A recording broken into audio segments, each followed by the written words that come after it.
வணக்கம். அன்புடன் யூடியூப் சேனலுக்கு உங்களை அன்புடன் வரவேற்கிறேன்.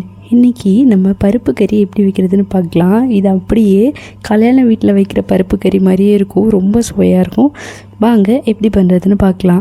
அதுக்கு நான் இங்கே 1/2 கப் அளவுக்கு துவரம் பருப்பு எடுத்து வச்சுருக்கேன். அதை குக்கரில் மாற்றிக்கோங்க. மாற்றிட்டு கொஞ்சமாக தண்ணி விட்டுக்கோங்க. நிறைய தண்ணி விட்டிங்கன்னா குக்கர்லேருந்து தண்ணி வெளியே கடன்னு வர ஆரம்பிச்சிடும். ஸோ கொஞ்சமாக தண்ணி ஊற்றிட்டு பொடி ஐட்டம்ஸ்லாம் ஆட் பண்ண ஆரம்பிச்சிடலாம். அதுக்கு 1/2 ஸ்பூன் அளவுக்கு மஞ்சள் தூள், 1 ஸ்பூன் அளவுக்கு வத்தல் தூள், அதுக்கப்புறமா 1 ஸ்பூன் அளவுக்கு ஜீரகப்பொடி இதெல்லாம் ஆட் பண்ணிவிட்டு 2 பல் பூண்டும் ஆட் பண்ணிவிட்டு ப்ரெஷர் குக் பண்ணி எடுத்துக்கோங்க. 5 to 6 விசில்ஸ் விட்டால் போதும். இந்த அளவுக்கு நல்லா வெந்துடும். இப்போ ஸ்டவ் ஆன் பண்ணிக்கோங்க. ஆன் பண்ணிவிட்டு கொஞ்சமாக தண்ணி விட்டுக்கோங்க. தண்ணி விட்டுட்டு அதை நல்லா கடைஞ்சி எடுத்துக்கோங்க.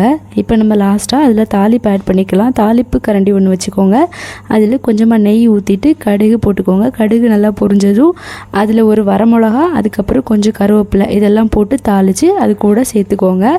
அவ்வளோதான். அதுக்கப்புறமா லாஸ்ட்டாக நம்ம வாசனைக்காக காயப்பொடியும் அப்புறமா டேஸ்ட்டுக்காக கொஞ்சமாக உப்பும் ஆட் பண்ணிக்கலாம். ஆட் பண்ணிவிட்டு கலந்து விட்டுக்கோங்க.